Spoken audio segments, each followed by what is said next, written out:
जी और सभी मेरे वरिष्ठ जिला के पदाधिकारी और इलेक्टेड मेंबर काउंसिलर आपके समक्ष उपलब्ध है।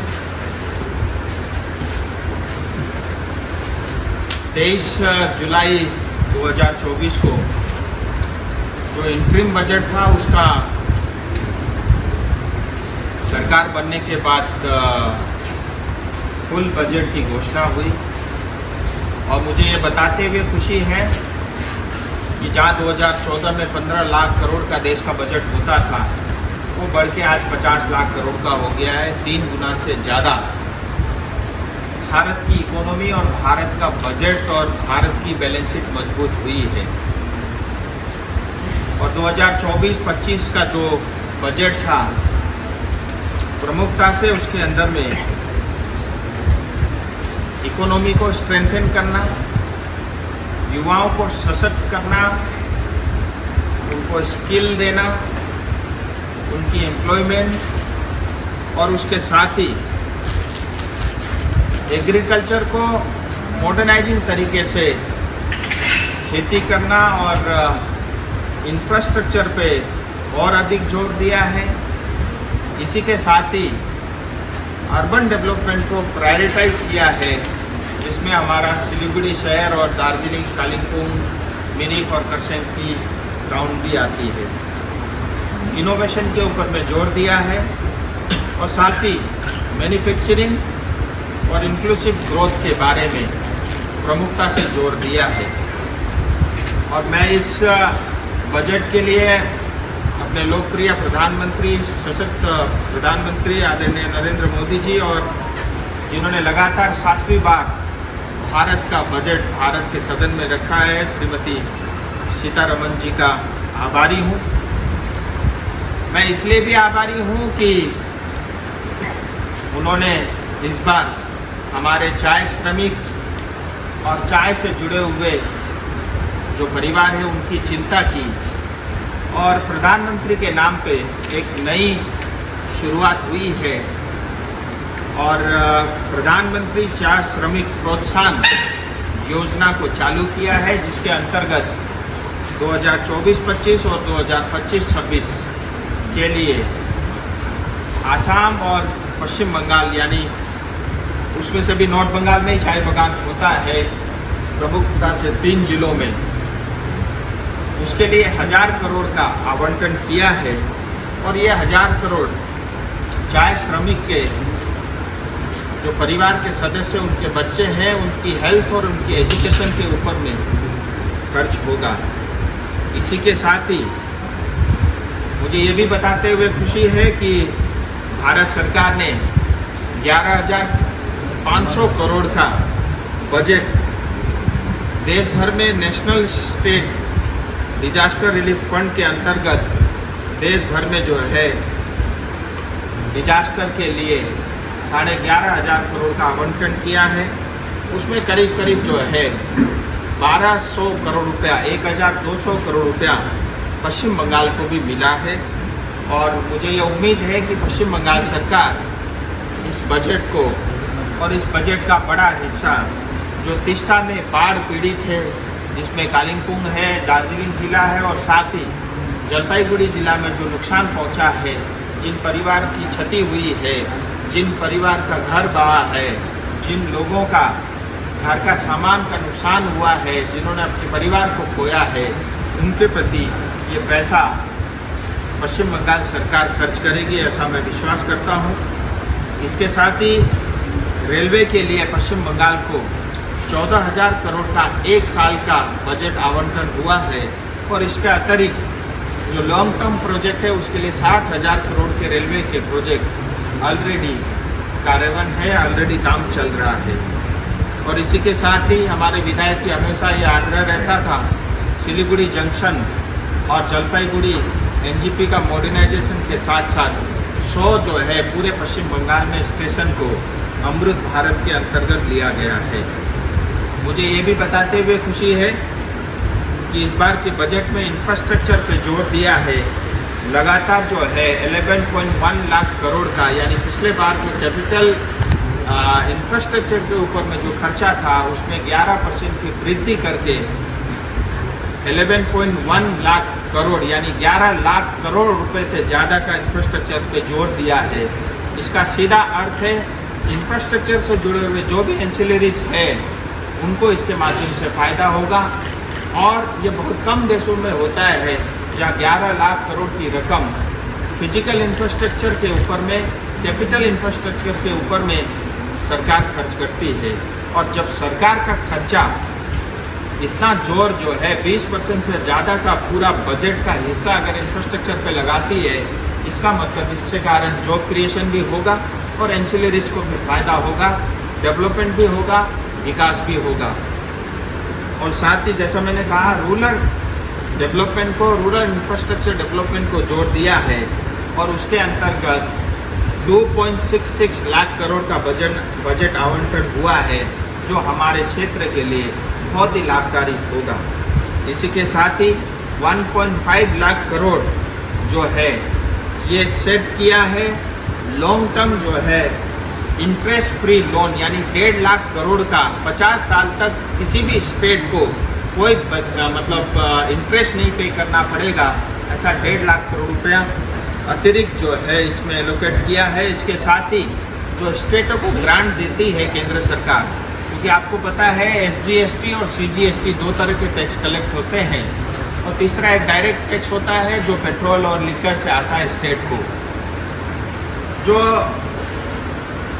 SGST का हिस्सा जो इतना केंद्र राज्य का रहता है उसी के अनुपात से राज्य सरकार को जो है केंद्र सरकार भी आवंटन करती है। तो स्टेट को जो ग्रांट है वो 6.42 लाख करोड़ का आवंटन किया है, जिसमें बड़ा हिस्सा पश्चिम बंगाल सरकार को भी मिलेगा। और मुझे ये भी बताते हुए खुशी है कि पिछले 5 साल से लगातार जो पश्चिम बंगाल का हिस्सा था उससे 121%, 125% और टोटल 5 साल का अगर हम जोड़ें, टोटल करें तो 131% अतिरिक्त जो है पश्चिम बंगाल को भारत सरकार ने पैसा दिया है। जो आए दिन ये आरोप लगता है कि पश्चिम बंगाल को नहीं दिया गया, ये सरासर गलत है और बेबुनियाद है। इसके साथ ही 1.62 लाख करोड़ का बजट एलोकेट किया है अगर किसी राज्य को लोन या एडवांस के रूप में चाहिए हो केंद्र सरकार से इंफ्रास्ट्रक्चर डेवलपमेंट के लिए, उसकी भी यहाँ पे मतलब एलोकेशन हुई है। इसका मतलब आप देखिए 6.5 लाख, 7, 8, 9, 10 लाख करोड़ रुपया अलग अलग राज्यों को मिलेगा। और इस 10 लाख करोड़ रुपए में जो है पश्चिम बंगाल की आबादी 7.5% है, लेकिन इसमें पश्चिम बंगाल का हिस्सा 10% है।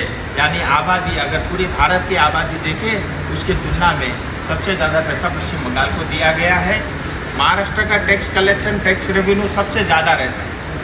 मुझे बताते हुए दुख भी होता है, पीड़ा भी होती है, कष्ट भी होता है, लेकिन सच्चाई ये है जब देश आज़ाद हुआ टैक्स कलेक्शन और रेवेन्यू में पश्चिम बंगाल नंबर 1 पे होता था, नंबर 2 पे महाराष्ट्र होता था, लेकिन आज महाराष्ट्र नंबर 1 है और पश्चिम बंगाल का टॉप 10 में कहीं भी हिस्सा नहीं है।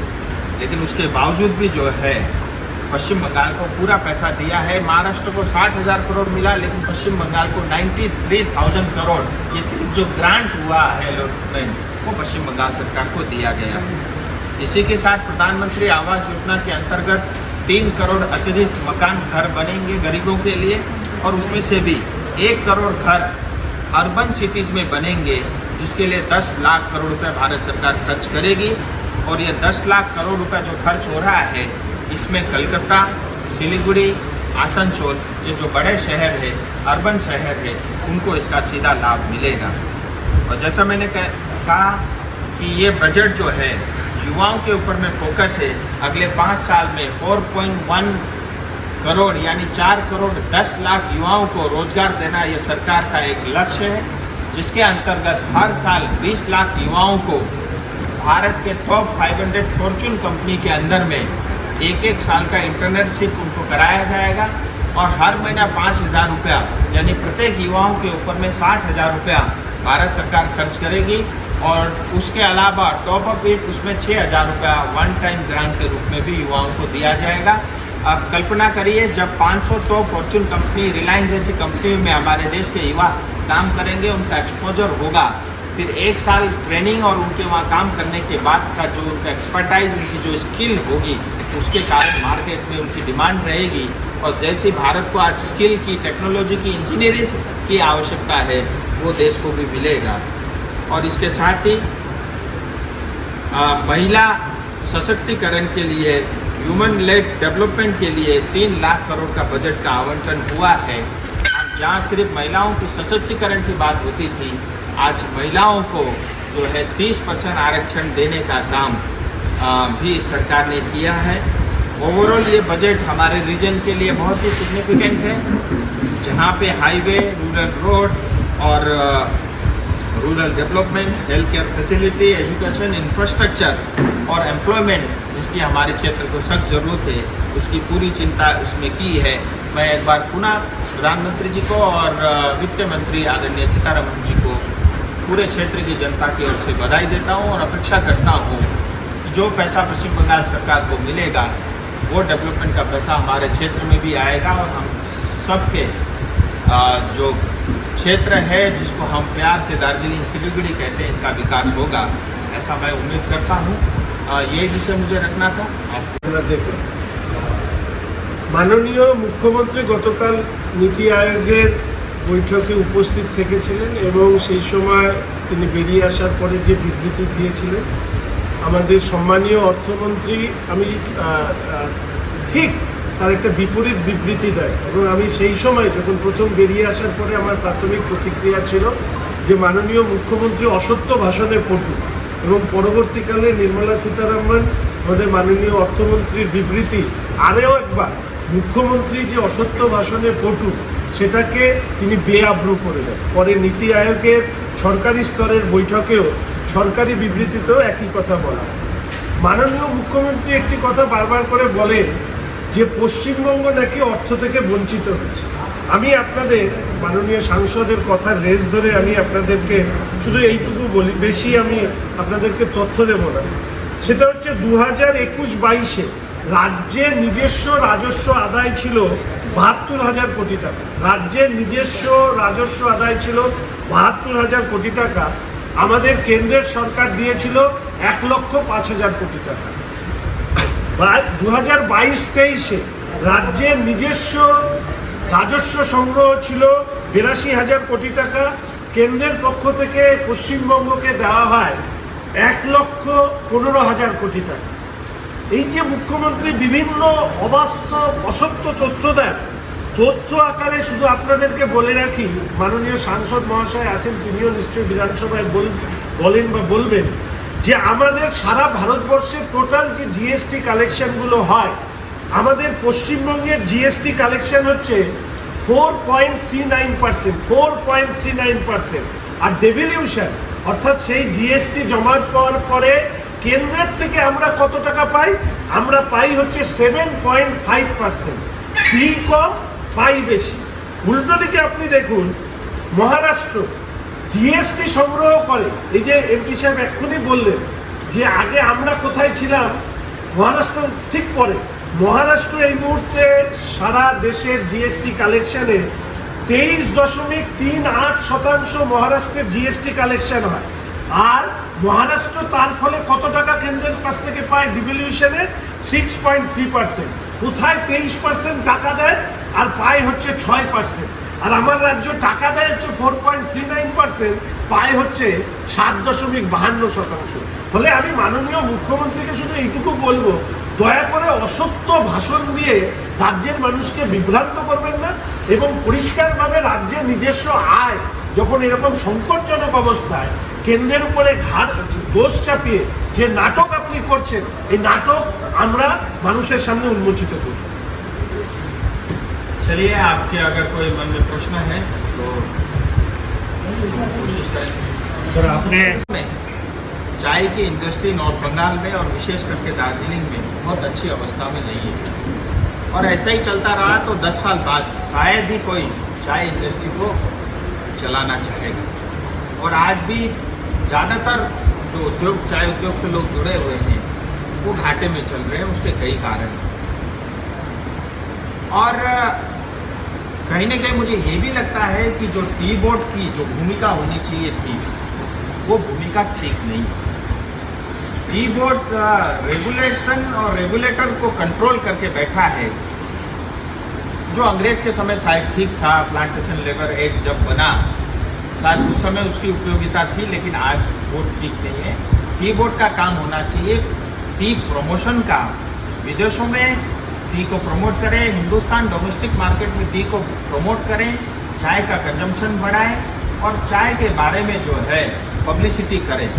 लेकिन ठीक विपरीत जो है चाय पत्ती कब टिपनी कब नहीं टिपना, सो चाय का रेगुलेशन में ही टी बोर्ड उलझा हुआ है, उसमें भी परिवर्तन होने की आवश्यकता है। ये विषय मैंने बहुत प्रमुखता से रखी है। और मेरा ये कहना है कि जो टी इंडस्ट्री आज बैंक वाला भी इसको नेगेटिव लिस्ट में रखा हुआ है, लोन मांगो तो बैंक वाला लोन भी नहीं देता। और मेरा आग्रह है भारत सरकार से, जो इस बार के बजट में भी मैं रखूँगा, शायद मुझे कल उसकी बोलने का मौका मिलेगा, तो मेरा इसमें ये मांग है कि चाय इंडस्ट्री को एग्रीकल्चर के साथ जोड़ देना चाहिए, जिससे उनको लोन मिले और उनको सुविधा मिले। और साथ ही भारत सरकार से मेरी एक मांग है कि एक स्पेशल वन टाइम पैकेज इस इंडस्ट्री को, जिस तरह से 1000 करोड़ रुपये आपने चाय श्रमिकों को दिया, इसी तरीके से एक बड़ा पैकेज जो है वन टाइम हेल्प और पैकेज, स्पेशल पैकेज देने की आवश्यकता है। अगर चाय बागान को हम जिंदा रखना चाहते हैं, मैं पूरी तरह इंडस्ट्री के साथ हूँ। और इसके साथ ही मेरी चाय के जो इंडस्ट्री है उनके साथ भी एक मेरा निवेदन है, उनमें भी एकता होने की आवश्यकता है। विरोधाभास बहुत है, आसाम के चाय बागान कुछ और बात बोलते हैं, बंगाल के कुछ और बोलते हैं और अन्य चाय बागान के लोग कुछ और बोलते हैं। उनमें आपस में तालमेल बैठने की आवश्यकता है, क्योंकि चाय के भूसे 100 साल से पुराने हो गए हैं, उसमें नया इन्वेस्टमेंट करने की प्लांटेशन में बहुत आवश्यकता है। कुल मिला के मुझे लगता है आने वाले समय में कोई ठोस कदम, और इसको लेकर के भारत सरकार स्वयं भी चिंतित है। मुझे लगता है चाय के इंडस्ट्री को लेकर के, चाय उद्योग से जुड़े हुए लोगों को लेकर के भी बड़ी घोषणा केंद्र सरकार करेगी और मुझे लगता है करना ही पड़ेगा। राज्य सरकार की तरफ वो अधिग्रहण नहीं। देखिए ऐसा है कि मैं जो है जो भी चाय की कमियां अपने ऊपर ले रहा हूँ, केंद्र सरकार के ऊपर ले रहा हूँ, पब्लिकली कह रहा हूँ, लेकिन जिम्मेदारी स्टेट की है। स्टेट सिर्फ रेवेन्यू लेता है, जमीन स्टेट के पास है, बिक्री करना खरीदना स्टेट काम करता है, लेकिन स्टेट ना तो कोई उम्मीद है ना कोई स्टेट को पूछता है। और स्टेट के जो अपने चाय बागान थे वो तो उन्होंने बेच दिए और ऐसा पार्टी को बेचा। आज जो 10 चाय बागान है जिसको बेचा उसी के चाय बागान आज बंद है, और उसमें से बहुत बड़ा हिस्सा पश्चिम बंगाल सरकार को गया है ब्लैक मनी के अंतर्गत, और आज ये अवस्था है। लेकिन नॉर्थ बंगाल से टीएमसी को प्रेम नहीं है, हमें अपने दम पे अपने बलबूते पर नॉर्थ बंगाल को बनाना होगा। मैं आपके माध्यम से अपनी जनता से अपील करता हूँ और हम निकल पड़े हैं नॉर्थ बंगाल को विकसित नॉर्थ बंगाल बनाने। सर आपने कहा है कि टीएमसी का नॉर्थ बंगाल के ऊपर कोई प्रेम नहीं है, बीजेपी का क्या है नॉर्थ बंगाल के लिए? इस बजट में भी कोई स्पेसिफिक बताएंगे कि जिसमें डेवलपमेंट के लिए कुछ दिया गया हो स्पेसिफिक? ऐसा है, आप मुझे बताइए कौन सा राज्य कौन से जिला का स्पेसिफिक बजट इस बजट में घोषणा हुई है? लेकिन फिर भी उसके बावजूद तो मैंने आपको कहा दार्जिलिंग जिले के चाय बागान को लेकर के 1000 करोड़ रुपये अलॉटमेंट हुआ है। डिजास्टर को लेकर के 11,500 करोड़, जिसमें से 1200 करोड़ पश्चिम बंगाल को दिया गया है। 4.1 करोड़ 4 करोड़ से ज़्यादा युवाओं को स्किलिंग और रोजगार मिलेगा, वो हमारे क्षेत्र से भी रहेंगे। 2.68 लाख करोड़ का रूरल इंफ्रास्ट्रक्चर डेवलपमेंट होगा, बहुत बड़ा हिस्सा हमारे क्षेत्र में है। और 10 लाख करोड़ से 1 करोड़ आवास योजना अर्बन बनेंगे, जिसमें सिलीगुड़ी को दार्जिलिंग को फायदा होगा। 3 करोड़ प्रधानमंत्री आवास योजना बनेंगे, 26,500 घर हमारे दार्जिलिंग जिले के बनेंगे। सो मुझे लगता है हमारे लिए इसमें बहुत कुछ है, बस हमको प्रयास करना पड़ेगा, उसके अंदर डूब करके देखना पड़ेगा। टीएमसी तो बोल रहे हैं आप लोग सोच नहीं रहे बंगाल के लिए। मुझे ये बताइए टीएमसी ने कोई चिंता की है क्या? ऐसा है, टीएमसी को वोट मिल जाता है क्योंकि उस समय वोट के समय में इम्पोर्टेड वोट बैंक का बड़ा हिस्सा टीएमसी को मिलता है, इसीलिए जीत जाता है। लेकिन टीएमसी से प्रेम कौन करता है? मुझे लगता नहीं। टीएमसी के हमारे अपने नेता और कार्यकर्ता भी उनके बड़े नेताओं से प्रेम करते होंगे या उनकी योजनाओं के कारण उनको लाभ होता होगा, मुझे ऐसा दिखता नहीं। और दूसरा हमको ये भी समझना चाहिए, आप देखिए 3.78 लाख करोड़ पश्चिम बंगाल का बजट है कि नहीं है इनमें, अभी भी फिर पेश होगा। नॉर्थ बंगाल डेवलपमेंट बोर्ड को कितना मिलता है? 860 करोड़ रुपया, उसमें से 50% खर्चा होता है, 450 है 40%, 500 करोड़ रुपया वापस। यानी हमारे को 0.002% बजट अलॉटमेंट होता है, 0.001% बजट मिलता है, ऊँट के मुंह में जीरा। तो इससे बात स्पष्ट होता है 4 लाख करोड़ के बजट में हमारे लिए कुछ नहीं है, लेकिन 50 लाख करोड़ जो देश का बजट में, मैंने आपको इतना कुछ गिना दिया, तो उसके साथ कुछ ऐसी समस्याएं आती हैं, लेकिन वो समस्याएं टेम्परेरी है, उसका समाधान की तरफ हमको बढ़ना होगा। बायोमेट्री में अगर उंगली के कारण दिक्कत होती है तो फेस से भी जो है अटेंडेंस हमारी लगाया जा सकता है। तो इसके अनेक उपाय हैं, अगर ऐसा कोई स्पेसिफिक है इंडस्ट्री की तरफ से विषय आएगा, हम जरूर इसमें चिंतन करेंगे। है जो ईस्टर्न रीजन बिहार, झारखंड, पश्चिम बंगाल, उड़ीसा और आंध्र को फायदा होगा। एक जो है बहुत बड़ा जो है अमृतसर से कलकत्ता तक इंडस्ट्रियल कॉरिडोर बन रहा है, जिसमें बड़ा हिस्सा पश्चिम बंगाल को इसका लाभ होगा। और इतना ही नहीं, जो है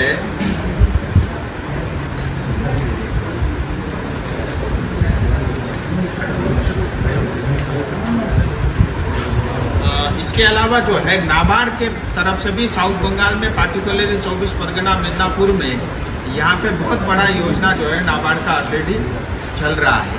और मुझे तो ये कागज़ देखने की ज़रूरत नहीं है, नॉर्थ बंगाल में बालासन से आर्मी कैंट तक 1000 करोड़ का रोड बन रहा है।